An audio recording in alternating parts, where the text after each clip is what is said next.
11h, Europe 1 Culture Média. Philippe Vandel. Bonjour Laurie Tillman. Je démarre en musique. Comme ce sera votre cas, animatrice sur France 2, la course des champions, la fête de la chanson française, mais surtout les victoires de la musique dont on entend le générique. Ce sera vendredi le 10 à 21h sur France 2 avec vous, avec nous, Jean-Yves de Linares. Bonjour. Bonjour. Vous êtes le directeur général des victoires de la musique. Avant qu'on parle du palmarès des nommés, question technique pour Laurie Tillman. Il y a 2 ans, vous aviez présenté en duo avec Stéphane Bern. L'an passé en duo avec Olivier Mine. Cette fois, vous êtes toute seule. Vous êtes dans quel état de stress? Angoissé ou au contraire libéré? Parce que vous êtes toute seule et parfois on a les coups des franches. Non, mais ça n'a rien à voir déjà avec le talent de mes ex-compatriotes. C'est d'être seul ou à deux. C'est pas la même manière de présenter. J'adore les duos avec Garou, avec André Manoukian depuis des années sur France Télé. J'ai adoré Stéphane, j'ai adoré Olivier. On s'est vraiment régalé. C'est un choix de la chaîne. Je pense que c'est un choix de rythme aussi. On reproche souvent à ces victoires d'être trop longues. Et ben aujourd'hui, à vendredi, on mettra un peu de punch dans tout ça peut-être. Vous auriez pu dire non. Vous auriez pu dire non. Moi je veux pas être toute seule. Je préfère être avec quelqu'un. C'est peut-être l'année de mon indépendance à tous les niveaux. Donc, les victoires de la musique, ça sera vendredi à 21h. Il y a 9 catégories. Jean-Yves de Linares, vous pouvez nous détailler les catégories? Vous les avez en tête, vous êtes Bien comme sûr. moi, vous avez un papier devant vous. Évidemment, parce que je veux surtout n'oublier personne. Artiste masculin, artiste féminine, révélation masculine, révélation féminine, album, chanson originale, concert, création audiovisuelle, album le plus streamé masculin, album le plus streamé féminin. Alors, dans les artistes masculins, je vais les nommer Big Flo et Oli, Grand Corps Malade, Ben Mazieu et Gaël Faye. C'est un trio, ils étaient même venus faire un live ici, le trio dans Culture Média. Stromae. Artistes féminines, elles sont 3. Angèle, Isia et Pomme. Les révélations masculines, il y a Jacques, Tiakola, Pierre Demar qui sera avec nous demain. Et le 4e, je ne sais pas le prononcer. C'est l'UJPK, Voilà. un breton. D'accord. De Rennes, Lucas il s'appelle. Lucas. Et révélations féminines, elles sont 3. Mentissa, November Ultra, Emma Peters. Pourquoi j'en parle? Parce que France 2, Laurie Tillman, va accompagner ces découvertes. Qu'est-ce qui va se passer? Il y aura un portrait tous les jours, c'est ça? Tous les jours, déjà depuis quelques semaines. C'est ça qu'il y a de riche dans les victoires, c'est que ce sont des chanteurs qui ont commencé peut-être dans un 8 mètres carrés à Paris et qui sont sortis de leur province pour faire de la musique parce que c'est leur passion. On les entend ni à la radio, on les voit pas à la télé. Et ce soir-là, en fait, on va découvrir les talents de demain, quoi. Donc, ça va être chouette. Ils sont tous excités. Ils ont tu sens qu'il y a des paillettes dans les yeux, quoi. C'est magnifique. Voilà, Pierre Demar, on va entendre un son. On l'a choisi lui, comme il vient demain. C'est la chanson Ce soir, je marierai un ange. Ce que ne savait pas Laurie Tillman, c'était que son micro était ouvert. Pardon. Non, mais Donc on vous a entendu en karaoké. Je ne peux pas m'empêcher de chanter sur cette chanson. Je l'aime d'amour. Il est magnétique, ce Pierre. L'émission aura lieu en direct depuis la scène musicale. Avec quel dispositif, quels orchestres, playback, live? Qu'est-ce que vous avez prévu? Alors, l'orchestre, c'est 30 musiciens, tout le monde en live, personne en playback. On est vraiment sur la plus grosse émission de l'année, en direct et en live. 300 danseurs. On a vraiment un dispositif où chaque artiste fait le maximum pour créer un tableau unique, exclusif pour les victoires. Il y aura un hommage qui sera rendu à Serge Lama. Absolument. Si je suis bien informé, il ne chantera pas, mais hommage lui sera rendu, on verra quoi?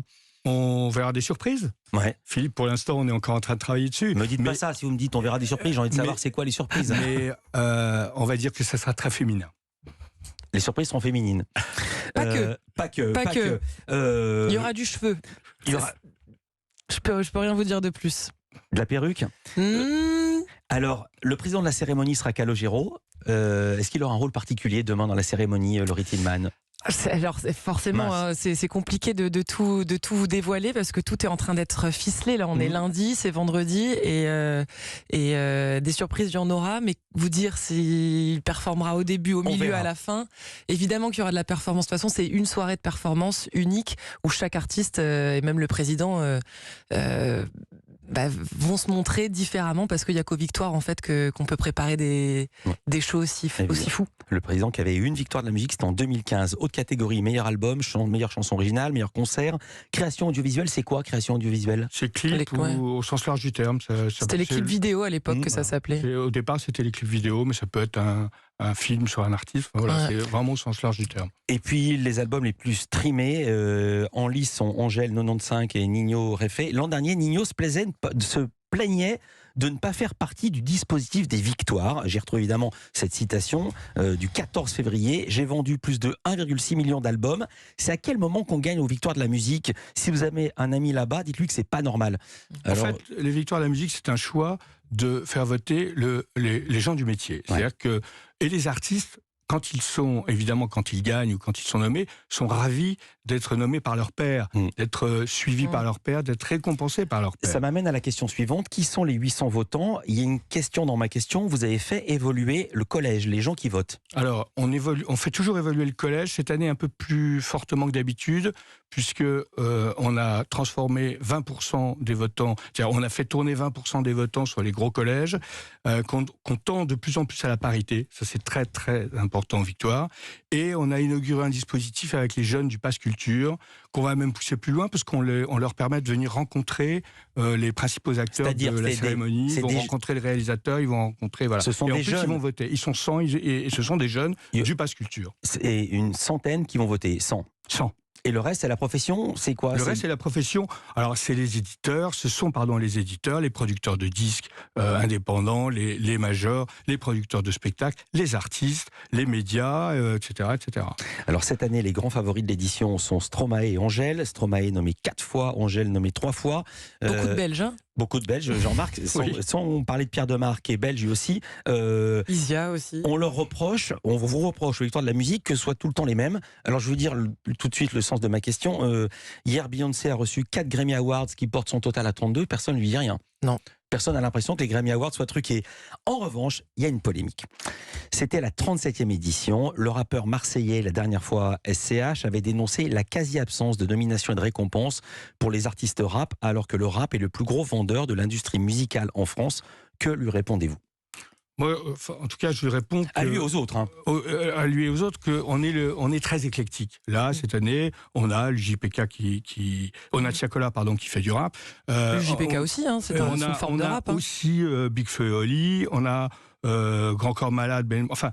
Je veux dire qu'on a des représentants de la nouvelle scène et de la musique urbaine. Après, on est éclectique, c'est-à-dire qu'on a tous les genres, on a de la pop, on a tous les genres, et on a que 2h45 même le Figaro, écoutez, même le Figaro s'en est ému. Le Figaro écrit ça le 10 janvier dernier. On continuera de déplorer la sous-représentation du R&B et du rap, des genres pourtant dominants dans les ventes de disques. J'ai bien compris que c'est pas votre fait, c'est les gens qui votent. Mais alors, qui vote et pourquoi ce décalage avec la réalité du marché? Pourquoi ce décalage? Je pense que c'est parce qu'encore une fois, on veut l'éclectisme et que on ne peut pas faire à ce point-là une émission que sur le rap ou que sur le R&B avec 2 heures de programme, ou 2h30 de programme.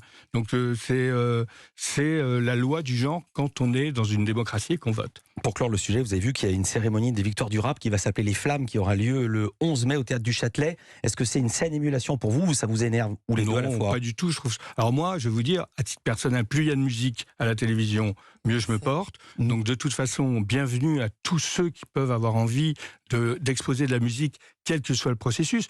Eux ont un processus de vote qui est un jury, c'est intéressant de voir ce qui va en sortir. Voilà, donc il n'y a aucun problème là-dessus. Je prends 5 secondes, Laurie Tillman, pour dire que l'émission sera également un hommage au grand producteur Franck Sora. Oui, évidemment que Jean-Yves connaissait bien, que je connaissais bien aussi, puisqu'on a travaillé 2 ans ensemble. Évidemment qu'il sera aussi à l'honneur ce soir-là. Et qui nous a quittés cette année. Merci beaucoup, Laurie Tillman. Merci, Jean-Yves de Linares. Vous êtes le directeur général des Victoires de la musique. Et vous, Laurie, vous serez seul aux commandes des Victoires. Ce sera vendredi. Quelle pression. Le 10 à 21h sur France 2, comme si vous ne l'aviez pas déjà. Merci, Philippe. Merci de nous avoir reçus.